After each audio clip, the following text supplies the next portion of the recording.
بسم الله والحمد لله والصلاة والسلام على رسول الله. السلام عليكم ورحمة الله تعالى وبركاته. كيف حالكم؟ تمام إن شاء الله. How's Ramadan with you? Doing okay inshallah? I hope you're enjoying it inshallah ta'ala. So the Qaris tonight inshallah ta'ala, they'll be covering the end of Surah Al-Nisa and then Surah Al-Maeda as well. Surah Al-Nisa, just let me quickly, because it was mostly recited yesterday and today he just finished it and then he just moved to Surah Al-Maeda. Surah Al-Nisa, or women, is there Surah men? There's only Surah women. What is the singular of Nisa? Do you know? Imra'ah. And then the plural of Imra'ah is Nisa. And Rajul is man. And the plural of Rajul is Rijal. So Rajul, Rijal, Imra'ah, Nisa. Everything is different about women. Even the name is different, subhanAllah. There's a course about women called Complicated. It's a course that we teach at Al-Maghrib. It's called Complicated. And there's a course which I'm making for men called Simple. So in Nisa, Surah Al-Nisa, it's interesting. So it's a Madani Surah, which means it was revealed mostly in Medina, all of it in Medina. It has 167 ayah. And it's juz number 5 and number 6. And it refers mostly about rulings pertinent to women and inheritance. And it's tartib in terms of nuzul, the sequence as to, in terms of its revelation, it's number 92. Number 92, right after Surah Al-Mumtahina, and right before Surah Al-Zilzala. This is just in terms of its revelation. And it starts with, what is the beginning of Surah Al-Nisa? If you remember, there are, Ya ayyuhan nas. So Ya ayyuhan nas, what do we call this type of introduction? Is it Huruf al-Tahajji? No. Is it Al-Qasam? No, it is? He said Nida. It is a Nida. There are 10 surahs in the Quran that start with Nida, like Ya ayyuhan nas, Ya ayyuhan nas, Ya ayyuhan ladina amanu. So this is what we call in Arabic Al-Nida, or a call, like when you call someone, Ya ayy fulan, Ya ayyuhan. So it starts with Al-Nida, right? And it also talks quickly, inshallah ta'ala, about prohibited matters concerning the nikah, such as those that we cannot marry. Allah Azza wa Jalla subhanahu wa ta'ala, He talks about, mothers and sisters and daughters and aunties and, paternal aunties and maternal aunties. So these are some of, the women that we cannot marry. And then Allah Azza wa Jalla also talk about, in Surah Nisa, about Salat al-Khawf, the Salah of fear.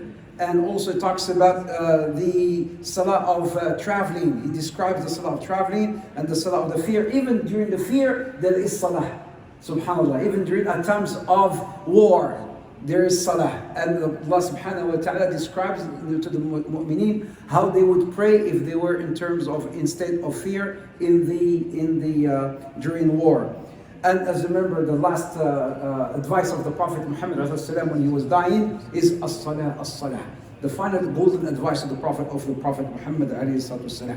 There is in fact a very interesting ayah in the Quran that made the Prophet cry in Surah Al-Nisa. Verse number 41, in fact. The Prophet Muhammad, he heard Abdullah ibn Mas'ud reciting the Quran, so he told him to recite, and the Prophet was listening to Abdullah ibn Mas'ud reciting the Quran. Abdullah told him, Ya Rasulullah, shall I recite the Quran? It was revealed upon you. He says, yes, I love to listen to it from people who can, from others. So he told him to recite. And then he was reciting from Surah Al-Nisa until he reached verse number 41, and then the Prophet told him, Hasbuk, yani it's enough.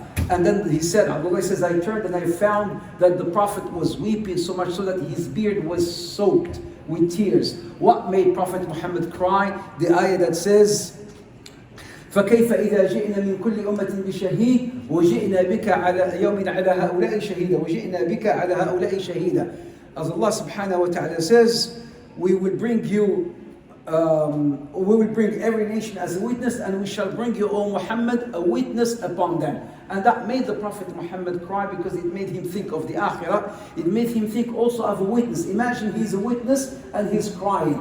How about the people who will be witnessed against? If the Prophet is a witness, yani I'm witnessing someone, and he's crying. What about that person I'm witnessing against? If the Prophet is crying, alayhi salatu wasalam. So the Prophet thought about it and he was crying, alayhi salatu wasalam. And also in Surah An-Nisa, there is this verse, one verse in the entire Quran that was revealed inside the Kaaba. No other verse from the Quran were revealed inside the Kaaba except one verse which is mentioned in Surah An-Nisa. Does anybody know? It's a germ, by the way, huh? Note down the germs. Does anybody know? Not the germs, the germs. Verse number 58 from Surah An-Nisa, that Allah subhanahu wa ta'ala talks about al-amanah.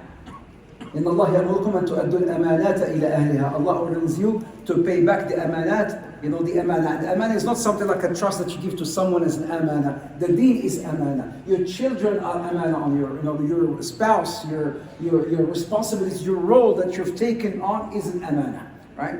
So this is mostly about Surah An-Nisa. And then Surah Al-Maeda, also called Al-Uqud, or covenants, because it starts with Ya ayyuha alladhina amanu awfu bil-uqud. Uqud means covenants, or means like contracts. It's also called al-uqud, or covenant. It has 120 ayah. It's also Madani surah. Surah Al-Ma'idah is Madani surah. It starts with Ya ayyuha alladhina amanu, which means what kind of starting, what kind of introduction is that? It's the same as Surah An-Nisa. Al-Nida, doctor. Al-Nida, aywa. Let me give some other different types of chocolates now. Sisters, they're angry because we don't give chocolate, I don't know. I don't know, man. I gave them, but I don't know. They're angry. They're angry. You can make everybody angry except the sisters. And Allah Azza wa Jal talks about in Surah Al-Ma'idah, starts talking about the food that is prohibited and the food that is halal.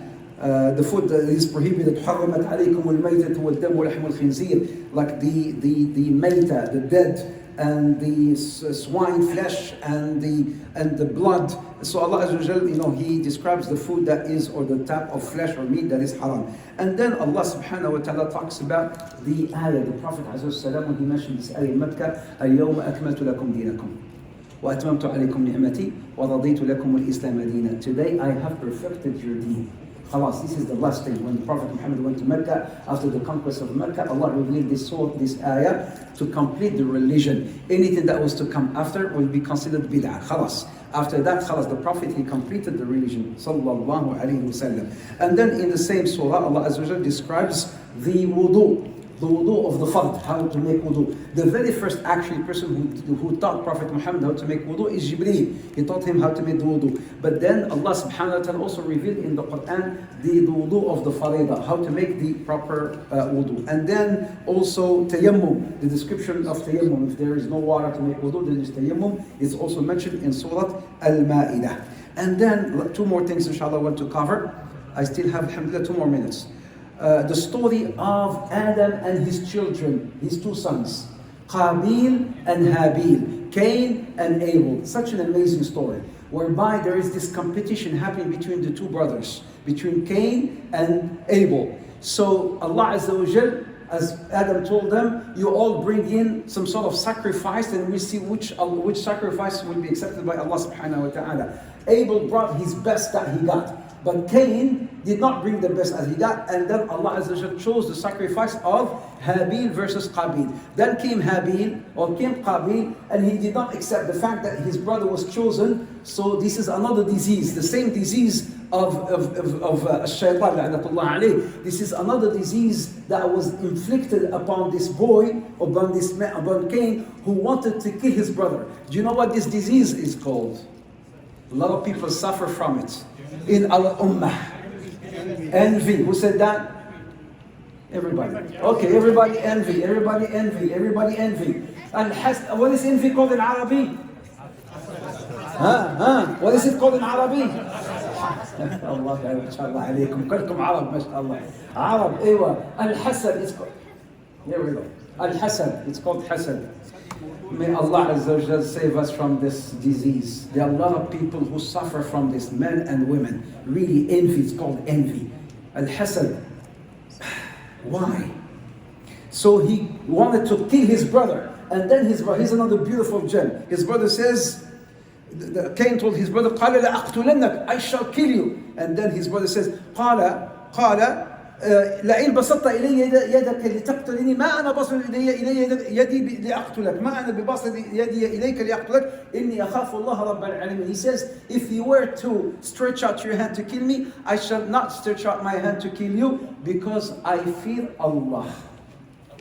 I fear Allah. قال إنما يتقبل الله من المتقين. Allah accept only that from the al-muttaqi, from the righteous. And he did not stretch out his hand to kill his brother. Although Cain, the very first crime that was committed on earth, I'm going to end.